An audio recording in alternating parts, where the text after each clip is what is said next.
किस तरह से ईरान रूस और चीन की मदद से जंग की तस्वीर बदल रहा है, यह अपने आप में एक दास्तान है दोस्तों। और इसके लिए आपको मेरे साथ अंत तक जुड़े रहना पड़ेगा, क्योंकि अब चाइनीज नेविगेशन सिस्टम के जरिए ईरान लगातार अमेरिकी और इजरायली टारगेट्स पर मार कर रहा है और अमेरिका और इस्राएल के पास इसका कोई जवाब नहीं है। वो बताने से पहले दोस्तों मैं आपको एक वीडियो दिखाना चाहता हूं। इस वीडियो में आप देखिएगा किस तरह से एक ईरानी मिसाइल थर्ड इंटरसेप्टर्स को छकाते हुए अपने लक्ष्य की तरफ बढ़ रही है और एक भी थर्ड इंटरसेप्टर उसे छू तक नहीं पाया। क्यों? क्योंकि इस वक्त ईरान को मिल रही है चाइनीज नेविगेशन सिस्टम की मदद, जो जीपीएस से अलग है। सबसे पहले पूरे स्क्रीन पर दोस्तों वो वीडियो देखिए और इस वीडियो में आप सुनेंगे किस तरह से कुछ लोग मैंडरिन में बात कर रहे हैं। यह वीडियो संभवतः एक चाइनीज शिप से लिया गया है। देखिए वो क्या मंजर था। 我靠，这他妈连着多少个大火箭呢？这是，我的妈呀，连着4个！哎呦，拦截，卧日，卧日，靠，这拦截导弹失败了！我天，失败了，失败了！我操！哎呦，傅加拉呀，这是，砰！我靠 ，shit！ 我的天，又一个拦截导弹！ 快看，大家快看快看，又来了！我靠，2个拦截导弹！我靠，2个又来一个导弹！我靠，不要脸了，没成功！我靠，又没成功！哎呦，这拦截导弹连着2个，又炸了！ इस तरह की वीडियोस आपको ढेरों दिखाई देने वाले हैं, जहां ईरानी मिसाइल अपने निशाने पर लग रहे हैं और तेल अवीव में अफरा तफरी है। मैंने आपको इसी मंच पर बताया था कि किस तरह से ईरानी मिसाइल्स ने अमेरिका के 4 थर्ड मिसाइल इंटरसेप्टर्स को बर्बाद कर दिया या कम से कम उससे नुकसान पहुंचाया। उसकी वजह क्या है? क्योंकि इस वक्त ईरान अमेरिकी जीपीएस सिस्टम पर नहीं है, वो है चाइनीज नेविगेशन सिस्टम, जिसका नाम है बेदू, यानी BEIDOU। अंतरिक्ष में यह है उसका बेदू नेविगेशन सैटेलाइट सिस्टम, जो कि जंग की तस्वीर पूरी तरह से बदल रहा है। और अब मैं आपको बतलाने वाला हूं कि आखिर यह बेदू सिस्टम और इसके बाद किस तरह से रशियन मदद से ईरान लगातार अमेरिका और इस्राएल के नाक में दम कर रखा है। आपकी स्क्रीन पर यह बेदू नेविगेशन सिस्टम है क्या? ईरान ने अमेरिकी जीपीएस सिस्टम पर निर्भर रहना काफी हद तक छोड़ दिया है। अब वो चीन के बेदू सैटेलाइट नेविगेशन सिस्टम का सहारा ले रहा है। इससे मिसाइलों की सटीकता 1 मीटर से भी कम तक पहुंच सकती है। यह सिस्टम जैमिंग यानी इलेक्ट्रॉनिक बाधा से ज्यादा सुरक्षित माना जाता है। इससे ईरान चीन रणनीतिक साझेदारी और मजबूत हो गई है। अंतरिक्ष में दोस्तों यह है बेदू सैटेलाइट नेविगेशन सिस्टम। क्या है खासियत इस बेदू सिस्टम की? गौर फरमाइए। बेदू चीन का अपना सैटेलाइट नेविगेशन सिस्टम है, जो 2020 में पूरी तरह चालू है। इसे अमेरिकी जीपीएस के विकल्प के तौर पर बनाया गया है। विकास 1990 के दशक में शुरू हुआ था। नाम चीन के बिग डिपर तारामंडल के नाम पर रखा गया था। और दोस्तों ये खबर इस वक्त तमाम बड़े न्यूज एजेंसीज में छाई हुई है। अल जजीरा ने भी इस खबर का जिक्र किया है कि किस तरह से चाइनीज नेविगेशन सिस्टम से ईरान जंग की तस्वीर और उसका रुख लगातार मोड़ रहा है। अब मैं आपको बताना चाहता हूं दोनों सिस्टम्स में तुलना, यानी अमेरिकन सिस्टम और चाइनीज सिस्टम। आपके स्क्रीन पर यूएस जीपीएस लगभग 24 सैटेलाइट, चाइनीज बेदू लगभग 45 सैटेलाइट। ज्यादा सैटेलाइट होने से सिग्नल और कवरेज बेहतर होता है। अब आपके लिए जानना बहुत जरूरी हो जाता है दोस्तों, यह बेदू सिस्टम दरअसल काम कैसे करता है। तो गौर फरमाइए। इस सिस्टम के 3 मुख्य हिस्से हैं। नंबर 1 स्पेस सेगमेंट, 45 सैटेलाइट जो नेविगेशन सिग्नल भेजते हैं। नंबर 2 ग्राउंड सेगमेंट, जमीन पर बने स्टेशन जो सिस्टम को कंट्रोल और मॉनिटर करते हैं। Number 3 user segment, receiver, chip और एंटीना जो सिग्नल प्राप्त करते हैं। अब आपके जहन में सवाल होगा दोस्तों, दरअसल ईरान ने यह GPS system, American GPS system क्यों छोड़ा? तो आसान लफ्जों में इसका जवाब, अमेरिका जीपीएस सिग्नल को रोक या बिगाड़ सकता है। 2025 के युद्ध में इस्राएल ने जीपीएस को जैम कर दिया था। ईरान को स्वतंत्र नेविगेशन सिस्टम चाहिए था। सैन्य ऑपरेशंस के लिए ज्यादा सटीकता जरूरी थी। और जैसे मैंने बताया दोस्तों, इस शब्द पर गौर कीजिएगा, सटीकता, एक्यूरेसी। कार्यक्रम की शुरुआत में मैंने आपको बताया कि किस तरह से यह जो सिस्टम है 1 मीटर तक की एक्यूरेसी या सटीकता रखता है। कैसे? आपकी स्क्रीन पर जीपीएस लगभग 5 मीटर तक गलती, बेदू 1 मीटर से भी कम गलती। इसका मतलब मिसाइल ज्यादा सटीक लक्ष्य पर गिर सकती है। अब आपके जहन में सवाल होगा कि इसके सैनिक फायदे क्या हैं? आपकी स्क्रीन पर नंबर 1, इलेक्ट्रॉनिक युद्ध से सुरक्षा। जीपीएस की तुलना में जैमिंग के खिलाफ बहुत ज्यादा सुरक्षित। डुअल फ्रीक्वेंसी से सिग्नल ज्यादा स्थिर रहता है। एंटी स्पूफिंग तकनीक गलत निर्देश भेजने से बचाती है। B3A मिलिट्री सिग्नल को जाम करना बहुत मुश्किल है। इसके अलावा दोस्तों, इसकी कई अतिरिक्त क्षमताएं हैं, यानी एडिशनल काबिलियत है। और वो क्या है? गौर फरमाएं। शॉर्ट मैसेज सर्विस, 2000 किलोमीटर तक संचार, मिड फ्लाइट टारगेट चेंज, उड़ान के दौरान लक्ष्य बदलना, डायनामिक टारगेटिंग, अगर लक्ष्य की स्थिति बदल जाए तो अपडेट।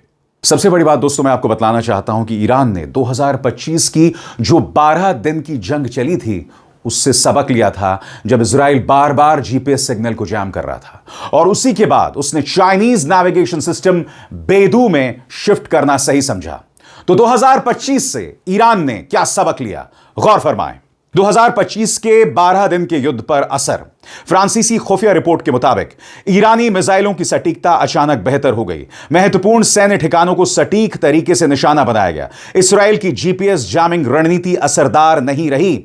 इसके अलावा खुफिया एजेंसीज इसको लेकर क्या विश्लेषण कर रही हैं? क्योंकि जैसे मैंने बताया दोस्तों, ये जो बेदू सिस्टम पर आने के बाद अमेरिका और इस्राएल के लिए एक बहुत बड़ा सिरदर्द जो है वो पैदा हो गया है। खुफिया एजेंसीज की निगाह से इसके मायने क्या हैं, इस पर भी गौर फरमाएं। एलन जूलियट, पूर्व फ्रांसीसी खुफिया अधिकारी, उनका कहना है कि ईरानी मिसाइलों की सटीकता में सुधार का कारण बेदू हो सकता है। पैट्रिशिया मैरिन्स, जो कि एक सैन्य विश्लेषक हैं, उनका कहना है बेदू के BDS-3 सिग्नल 2025 की जैमिंग से प्रभावित नहीं हुए। और अगर हम अमेरिकी खुफिया एजेंसीज की बात करें तो चीन ईरान टेक्नोलॉजी ट्रांसफर पर नजर रख रही हैं। और दोस्तों, आगे बढ़ने से पहले आप सबके लिए एक संदेश, मेरे हाथ मजबूत कीजिए और मेरा चैनल ज्वाइन कीजिए। स्वतंत्र और आजाद पत्रकारिता का समर्थन कीजिए, सच में मेरा साथी बनिए। बहुत आसान है दोस्तों, इस ज्वाइन बटन को दबाइए और आपके सामने आएंगे ये 3 विकल्प, इनमें से एक चुनिए और सच के इस सफर में मेरा साथी बनिए। तो मेरा चैनल ज्वाइन करने के लिए बहुत बहुत शुक्रिया। अब हम आगे बढ़ते हैं। आपकी स्क्रीन पर यह है बेदू सैटेलाइट नेविगेशन सिस्टम, जो पूरी तरह से इस जंग की तस्वीर को बदल रहा है।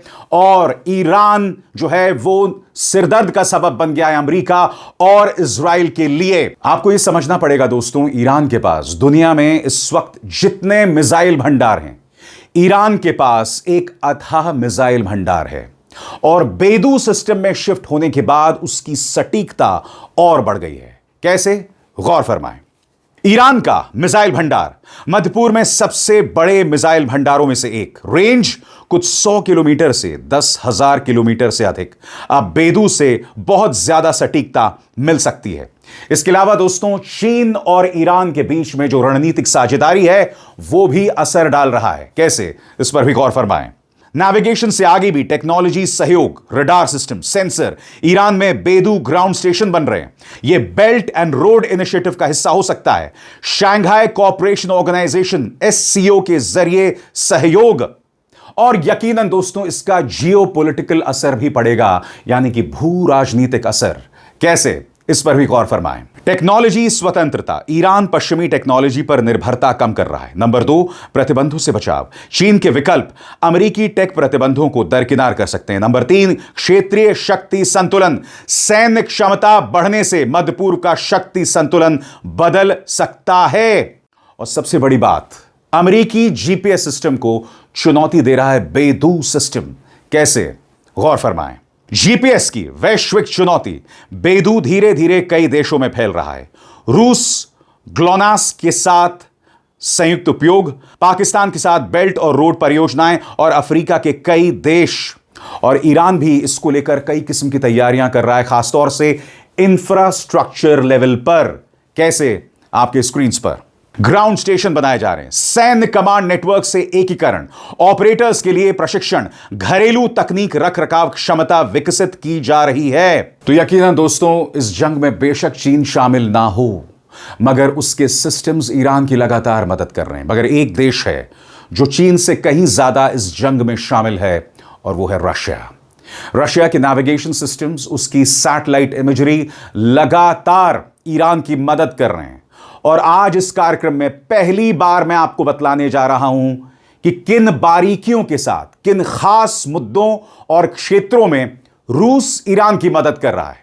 आपके स्क्रीन पर रूस क्या क्या मदद कर रहा है। नंबर 1, रियल टाइम सैटेलाइट जानकारी। रूस अपने मिलिट्री सैटेलाइट नेटवर्क से ईरान को जानकारी दे रहा है। इसमें अमेरिकी सैनिकों, जहाजों और विमानों की लोकेशन और मूवमेंट शामिल है। इसका फायदा क्या होगा? ईरान को पता चल जाता है कि कहां हमला करना है और ज्यादा असरदार रहता है।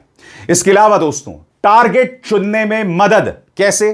गौर फरमाइए। इस जानकारी से ईरान बेहतर तरीके से पहचान सकता है कि कमांड सेंटर कहां है, रडार स्टेशन कहां है, अस्थायी सैन्य बेस कहां है, लॉजिस्टिकल हब कहां है। नतीजा, ईरान के ड्रोन और मिसाइल ज्यादा महत्वपूर्ण लक्ष्यों पर हमला कर सकते हैं। इसके अलावा आधुनिक हथियार और विमान, इस मुद्दे पर भी रूस ईरान की मदद कर रहा है। रूस से मिलने की योजना वाले systems, Mi-28 attack helicopters, Yak-132 training aircraft, Su-35 fighter jets. फायदा, ईरान की पुरानी वायुसेना को आधुनिक तकनीक मिल सकती है। इसके अलावा दोस्तों, रशिया ईरान की एयर डिफेंस सिस्टम में भी मदद कर रहा है। मगर यहां पर एक पेश है, इसमें रशिया ईरान को काफी मदद 2027 के बाद देने वाला है। यानी कि जो समझौता हुआ है, उस समझौते के अंतर्गत यह मदद 2027 से 2029 के बीच दी जाने वाली है। और इस बारे में हमारे पास क्या जानकारी मौजूद है, इस पर आप गौर कीजिए। रूस ने ईरान को लगभग 500 वर्बा मैनपैड लॉन्चर्स और 2500 मिसाइल देने का समझौता किया है। फायदा, कम ऊंचाई पर आने वाले हेलीकॉप्टर, ड्रोन और विमान को गिराना आसान होगा। लेकिन अधिकांश डिलीवरी, जैसे कि मैंने आपको बताया, 2027 से 2029 के बीच होने की उम्मीद है। इसके अलावा दोस्तों, तकनीकी सहयोग और संयुक्त विकास, इस पर भी रशिया लगातार ईरान की मदद कर रहा है। कैसे? गौर फरमाइए। रूस ईरान के बीच 20 साल की रणनीतिक साझेदारी है। इसमें शामिल है रक्षा सहयोग, आतंकवाद विरोधी सहयोग, सैन्य तकनीक विकास। यह एक लंबी अवधि का सहयोग ढांचा है। अब आपके जहन में एक सवाल होगा, इसका असर जमीन पर यानी कि युद्ध के मैदान पर क्या पड़ रहा है? नंबर 1, अमेरिकी ठिकानों पर ज्यादा सटीक हमले। रूसी सैटेलाइट जानकारी से Iran command post, radar, supply base जैसे महत्वपूर्ण ठिकानों पर ज्यादा सटीक हमला कर सकता है। नंबर 2, अमेरिका और इजराइल के लिए युद्ध महंगा, उन्हें ज्यादा एयर डिफेंस लगाना पड़ता है, सैनिकों को फैलाकर तैनात करना पड़ता है, ऑपरेशन का जोखिम और खर्च बढ़ जाता है। नंबर 3, ईरान की एयर डिफेंस और मजबूत हो जाती है। रूसी हथियार और अनुभव से ड्रोन और हेलीकॉप्टर के खिलाफ रक्षा मजबूत होती है, लेकिन यह अभी भी S-400 जैसे बड़े एयर डिफेंस सिस्टम के बराबर नहीं है। नंबर 4, जमीन और हवाई हमलों का बेहतर तालमेल। आधुनिक हेलीकॉप्टर और ट्रेनिंग विमान से ईरान ग्राउंड फोर्स और मिसाइल हमलों को बेहतर तरीके से जोड़ सकता है। तो देखा आपने, एक तरफ Chinese navigation system, satellite navigation system Beidou, जो कि लगातार ईरान की मदद कर रहा है, और दूसरी तरफ रशिया और ईरान के बीच में जो सामरिक सहयोग चल रहा है। दोस्तों, अगर यह युद्ध, जैसा कि ट्रंप बार बार कह रहे हैं कि मैं इस युद्ध को जल्द खत्म कर दूंगा, अगर यह युद्ध मौजूदा हालात में खत्म हो जाता है, क्योंकि हुआ क्या, आपने एक खामेनी को मार दिया और उनकी जगह पर उनके बेटे काबिज हो गए सुप्रीम लीडर के पद पर। यानी कि अमेरिका ने एक तरह से कुछ नहीं किया। हां, उसने ईरान के अंदर 150 छोटी छोटी बच्चियों को मौत के घाट उतार दिया। इसी तरह से बेरूत पर इस्राइल लगातार हमले कर रहा है, जिसमें कई बेकसूर लोग भी मारे जा रहे हैं। आप इस तरह से ईरान लेबनान को नुकसान पहुंचा रहे हैं, मगर हकीकत यह है कि ईरान अब भी लड़ रहा है और उसमें एक बहुत बड़ा योगदान रशिया और चाइनीज इक्विपमेंट का है, जो जैसा कि मैंने बताया युद्ध की तस्वीर और सूरत बदल रहे हैं। अविसार शर्मा को दीजिए इजाजत। नमस्कार।